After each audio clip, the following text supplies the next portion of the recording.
আসসালামু আলাইকুম। আজ আমি শেয়ার করব স্ট্রিট ফুড স্টাইলের মিনি চিকেন বার্গার ও সাব স্যান্ডউইচ রেসিপি।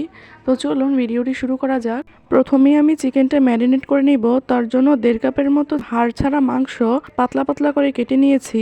এরপর দিয়ে দিয়েছি সামান্য আদা রসুন বাটা, পরিমাণ মতো লবণ, জিরা গুঁড়া, ধনে গুঁড়া, গরম মশলা গুঁড়া, মরিচের গুঁড়া, সামান্য চিকেন পাউডার।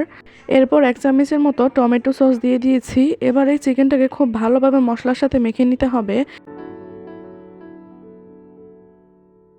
মেখে নেওয়া হয়ে গেলে আমি চিকেনটাকে 20 মিনিটের জন্য রেস্টে রাখবো। এতে করে মশলাটা খুব ভালোভাবে চিকেনের ভিতর ঢুকে যাবে। 20 মিনিট পর আমি কড়াইয়ে তেল নিয়ে নিয়েছি পরিমাণ মতো। এবার চিকেনটাকে দিয়ে সামান্য একটু নাড়াচাড়া করে দিচ্ছি। আমি চুলার জালটাকে লো টু মিডিয়াম আঁচে রেখে চিকেনটাকে রান্না করে নিব। 7 থেকে 8 মিনিট পর আমি মাংসটাকে একটু উল্টে পাল্টে দিচ্ছি নিচ থেকে উপরে। এতে 2 দিকে সমানভাবে হবে।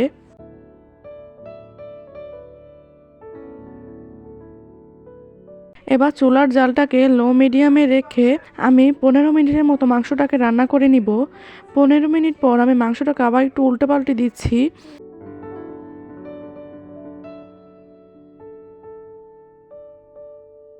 এরপর আরও 10 থেকে 12 মিনিটের মতো আমি চুলার জালটাকে লোতে রেখে মাংসটাকে ভাজা ভাজা করে নিয়েছি। তো আমার মাংসটা একবারে পারফেক্টভাবে হয়ে গিয়েছে। এবার আমি এটাকে নামিয়ে ঠান্ডা করে নিয়েছি। ঠান্ডা করে নেওয়ার পর আমি বড় বড় মাংসগুলোকে একটু ছোট ছোট করে নিয়েছি হাত দিয়ে ছিঁড়ে। তো আমি সবগুলো মাংসকে ছোট ছোট টুকরো করে নিয়েছি। আর এইদিকে আমি কিছুটা পরিমাণ সবজি কেটে নিয়েছি, গাজর, বাঁধাকপি আর কিছুটা শসা কুচি নিয়েছি। এবার এগুলোকে আমি একটা বাটিতে নিয়ে নিচ্ছি, যে বাটিতে আমি সবগুলো একসাথে মিক্স করব। সবগুলো সবজি নিয়ে নেওয়ার পর এখানে বেশ কিছুটা পরিমাণ বার্গার সস দিয়ে দিচ্ছি। এবার বার্গার সসের সাথে সবজিগুলোকে খুব ভালোভাবে নেড়েচেড়ে মিশিয়ে নিচ্ছি।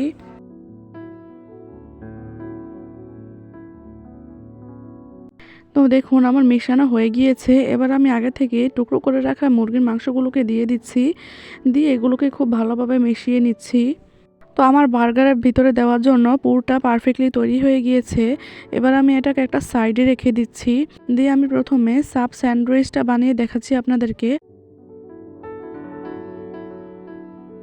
তো স্যান্ডউইচ বনটা আমি প্রথমে কেটে নিয়েছি। কেটে নিয়ে উপর দিয়ে কিছুটা পরিমাণ মেয়োনিজ লাগিয়ে দিচ্ছি। এই বনটা কিন্তু আমার ঘরেই তৈরি, আমি লিঙ্কটা নিচে দিয়ে দিব, আপনারা চাইলে দেখে নিতে পারেন। এবার উপর থেকে কিছুটা পরিমাণ বাঁধাকপি কুচি, গাজর কুচি, শসা কুচি আর কিছুটা পরিমাণ মাংস দিয়ে দিয়েছি। এবার স্যান্ডউইচের অপর প্রান্তেও আমি বেশ কিছুটা পরিমাণ মেয়োনিজ লাগিয়ে দিচ্ছি। দিয়ে আমি স্যান্ডউইচটাকে উপর থেকে সেট করে দিলেই আমার তৈরি হয়ে যাবে সাব স্যান্ডউইচ। এবার আমি আপনাদেরকে বার্গার তৈরি করে দেখিয়ে দিচ্ছি। তো বার্গার বনটাকেও আমি প্রথমে মাঝখান দিয়ে খুব ভালোভাবে কেটে নিচ্ছি। এই বার্গার বনটাও কিন্তু আমার ঘরেই তৈরি, আমি রেসিপির লিঙ্কটা নিচে দিয়ে দিব ডেসক্রিপশন বক্সে, আপনারা দেখে নিতে পারেন।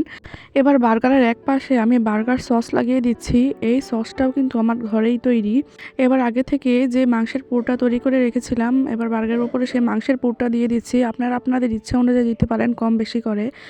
এবার বার্গার বানের অপর পাশেও আমি পরিমাণ মতো বার্গার সস লাগিয়ে দিচ্ছি।